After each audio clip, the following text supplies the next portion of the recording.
Hi friends, welcome to my channel. இன்றைக்கி வந்து நம்ம என்ன செய்ய போகிறோம்னாக்கா, டே ஸ்பெஷல் வந்து வெஜ் பிரியாணி தான். ஸோ வெஜ் பிரியாணி வந்து எப்படி செய்கிறதுன்றதை பார்க்கலாம். அதுக்கு தேவையான பொருள்லாம் நான் எடுத்து வச்சுருக்கேன். ஃபஸ்ட்டு நான் ஒரு 2 தக்காளி கட் பண்ணி எடுத்து வச்சுருக்கேன். ஒரு 5லேருந்து 6 பச்சை மிளகாய், அப்புறம் வெங்காயம் 2, அதுக்கப்புறம் இந்த பிரிஞ்சி இலை 3, கிராம்பு ஒரு 5, பட்டை ஒரு 2 எடுத்து வச்சுருக்கேன். அதுக்கப்புறம் பட்டாணி ஆல்ரெடி நான் வேக வச்சு தான் எடுத்து வச்சுருக்கேன். கொஞ்சம் புதினா, உருளைக்கிழங்கு, மசாலா வந்து கரம் மசாலா, அப்புறம் வெறும் மிளகாத்தூள், இஞ்சி பூண்டு பேஸ்ட்டு, தயிர், அப்புறம் இந்த சோயா சங்க்ஸ் மீல் மேக்கர்னு சொல்லுவோம். இதை வந்து நான் எடுத்து ஹாட் வாட்டரில் போட்டு வச்சுருக்கேன்.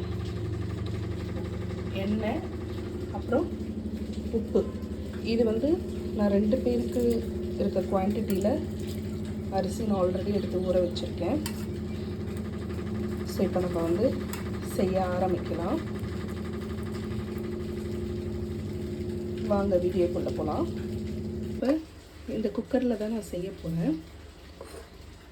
இதில் வந்து நீங்கள் நெய் இருந்துச்சுன்னா நெய் ஊற்றிக்கலாம். என்கிட்ட நெய் இல்லை, ஸோ அதனால் வந்து ஆயில் நம்ம சேர்த்துக்கலாம். ஒரு 2 டேபிள் ஸ்பூன் அளவுக்கு நம்ம ஆயில் சேர்த்துக்கலாம்.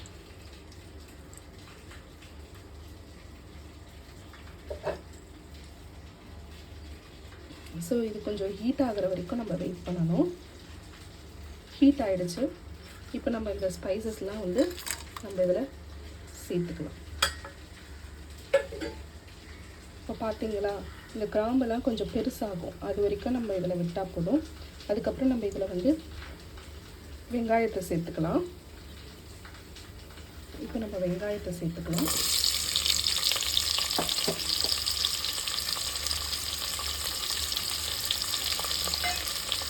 இது வந்து இந்த டிரான்ஸ்பரண்ட் ஆகிற வரைக்கும், கொஞ்சம் கோல்டன் ப்ரௌன் அந்த மாதிரி ஆகிற வரைக்கும் நம்ம வந்து கொஞ்சம் வதக்கிக்கலாம்.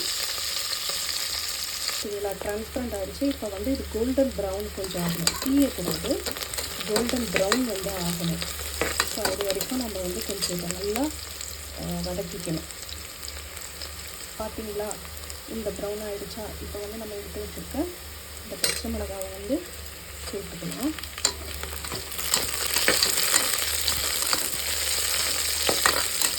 ஒரு 2 மினிட்ஸ் இது வதங்கினதும் நம்ம தக்காளியை சேர்த்துக்கலாம்.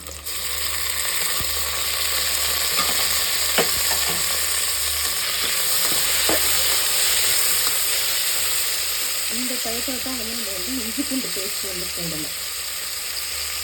எனக்கு டேஸ்ட் கொடுக்குறதே வந்து இஞ்சி பூண்டு பேஸ்ட்டு தான். நம்ம வந்து ஒரு 2 டேபிள் ஸ்பூன்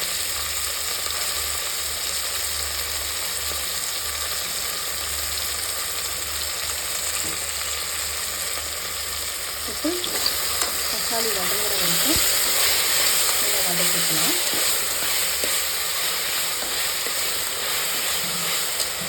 பார்த்தீங்களா, எண்ணெல்லாம் தெரியுதா? ஸோ இந்த டயத்தில் வந்து நம்ம எடுத்து கழுவி வச்சுருக்க புதினாவை சேர்த்துக்கலாம்.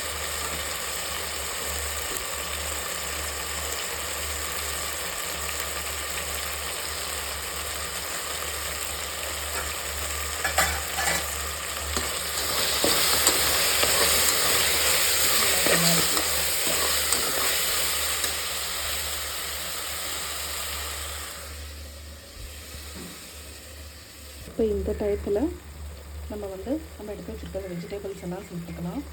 ஃபஸ்ட்டு நான் இந்த பட்டாணியை வந்து சேர்த்துக்கிறேன். அப்புறம் உருளைக்கிழங்கு,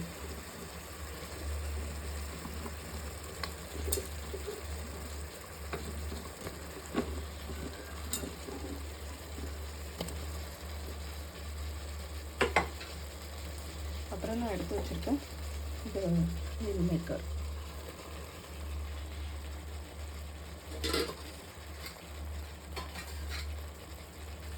இதுக்கு மேலே தான் நம்ம பொடியெல்லாம் சேர்க்க போகிறோம். ஸோ ஃபஸ்ட்டு வெறும் மிளகாத்தூள் சேர்த்துக்கிறேன். சக்தி வெறும் மிளகாத்தூள். உங்கள் காரத்துக்கு ஏற்ற மாதிரி சேர்த்துக்கோங்க. இது வந்து ரொம்ப காரம் எடுக்கும். இது வந்து ஆக்சுவலாக நான் கலருக்காக தான் சேர்க்குறேன். நம்ம ஆல்ரெடி வந்து பச்சை மிளகாய் சேர்த்துருக்கிறதுனால காரம் ரொம்ப எடுக்கும். ஸோ நீங்கள் வந்து ஒரு டீஸ்பூன் அளவுக்கு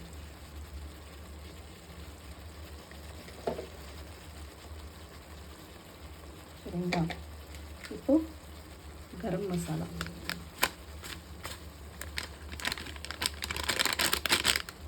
நான் 50 கிராம் பேக்கெட் வந்து ஃபுல்லாகவே சேர்த்துருக்கேன்.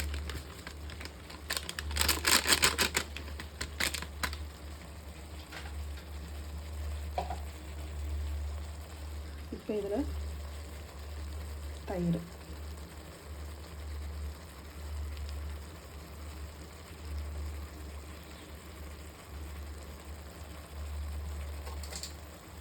இப்போ இதை நம்ம நல்லா மிக்ஸ் பண்ணிக்கலாம்.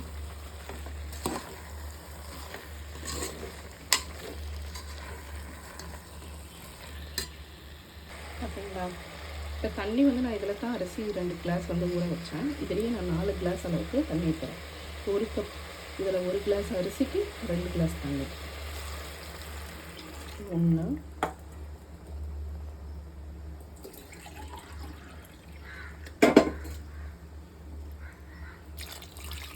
2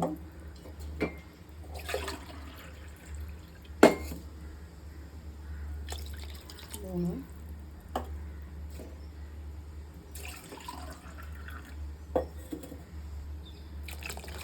4. இப்போ இதெல்லாம் நம்ம மிக்ஸ் பண்ணிக்கலாம். இந்த தண்ணி வந்து கொஞ்சம் கொதிக்கிற வரைக்கும் நம்ம வச்சுட்டு அப்புறம் நம்ம அரிசியை போட்டு மூடிடுவோம். மூடிட்டு ஒரு 2 விசில் கிட்ட விட்டால் போதும். 2 விசில் போதும். அப்புறம் அந்த தம்லேயே வந்து அந்த சூட்லேயே வந்து வெந்துடும். சரிங்களா. இப்போ இந்த தண்ணி கொதிக்கிற வரைக்கும் நம்ம கொஞ்சம் வெயிட் பண்ணிப்போம். இந்த தண்ணி கொதிச்சதும் நம்ம வந்து இதில் அரிசியை போட்டுக்கலாம், ஊற வச்ச அரிசியை. உப்பு கடைசியில் நம்ம உப்பு சேர்த்துக்கலாம். இப்போ இந்த இதுவுக்கு தேவையான உப்பு வந்து நம்ம சேர்த்துக்கலாம். ஏன்னா அப்புறம் வந்து அரிசி போட்டோம்னாக்கா அதுக்கு ஏற்ற மாதிரி உப்பு டேஸ்ட் வந்து மாறும். ஸோ அதனால் நம்ம ஆல்ரெடி தக்காளி வதங்கும் போது கொஞ்சம் உப்பு போட்டேன். ஸோ இப்போ வந்து கொஞ்சம் கல் உப்பு தான் சேர்த்துருக்கேன். இப்போ தான் கொதிக்க ஆரம்பிக்குது. இது கொஞ்சம் நேரம் கொதிக்கட்டும். இப்போ பாருங்கள் கொதிக்க ஆரம்பிச்சிருச்சு. இந்த டைமில் வந்து நம்ம அரிசியை வந்து சேர்த்துக்கலாம்.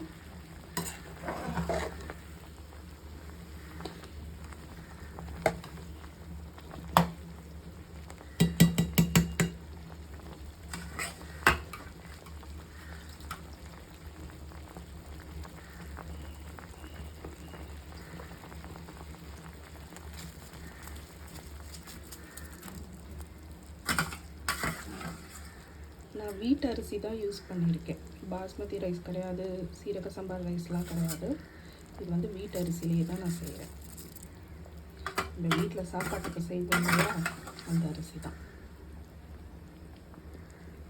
சேர்த்தாச்சு.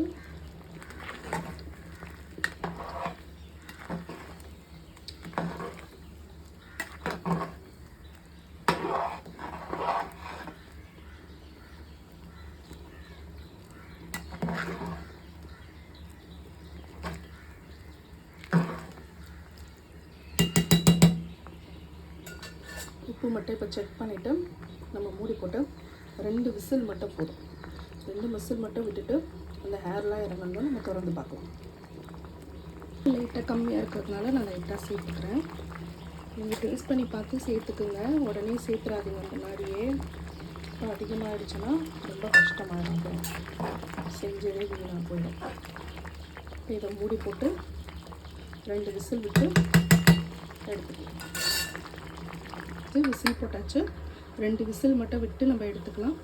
நீங்கள் உங்கள்கிட்ட நெய் இருந்துச்சுனாக்கா மேலே கொஞ்சம் நெய் ஊற்றி மூடி அதுக்கப்புறம் கூட நீங்கள் விடலாம். இல்லை ஓப்பன் பண்ணதுக்கப்புறமும் நெய் ஊற்றிக்கலாம். இப்போ இது ரெடி ஆனதும் நம்ம ஓப்பன் பண்ணி பார்க்கலாம். ஒரு விசில்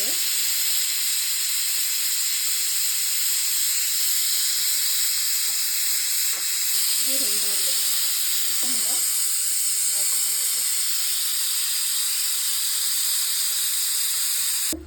இந்த ஏர்லாம் வந்து நல்லா ரிலீஸ் ஆகணும். அது வரைக்கும் நம்ம கொஞ்சம் வெயிட் பண்ணிப்போம். நம்மளே ஏர் எடுக்க தேவையில்ல. அதுவாக போகிற வரைக்கும் நம்ம கொஞ்சம் வெயிட் பண்ணிவிட்டு அதுக்கப்புறம் நம்ம ஓப்பன் பண்ணி பார்க்கலாம் எப்படி வந்திருக்குன்ட்டு பிரியாணி. ஸோ இப்போ பார்த்திங்கன்னா ஏர் ஃபுல்லாக போயிடுச்சு. நம்ம இதை ஓப்பன் பண்ணி பார்க்கலாம்.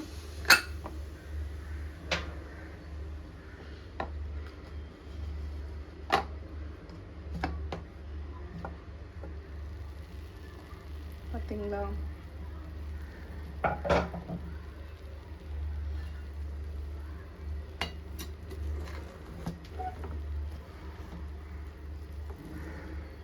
ஸோ நல்லா உதிரி உதிரியாகவும் வந்திருக்கு.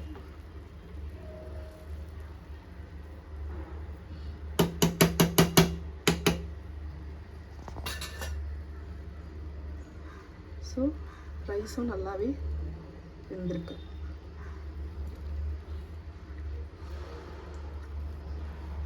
அவ்வளோதான், ரெடி. இப்போ நம்ம இதை வந்து ரைத்தா கூட சர்வ் பண்ணி நம்ம சாப்பிடலாம். ஸோ உங்களுக்கு இந்த வீடியோ பிடிச்சிருந்தால் லைக் பண்ணுங்கள், கமெண்ட் பண்ணுங்கள் பிடிச்சிருக்கு அப்படின்னு சொல்லிட்டு. தேங்க்யூ ஃபார் வாட்சிங் my channel. Love you all. Bye.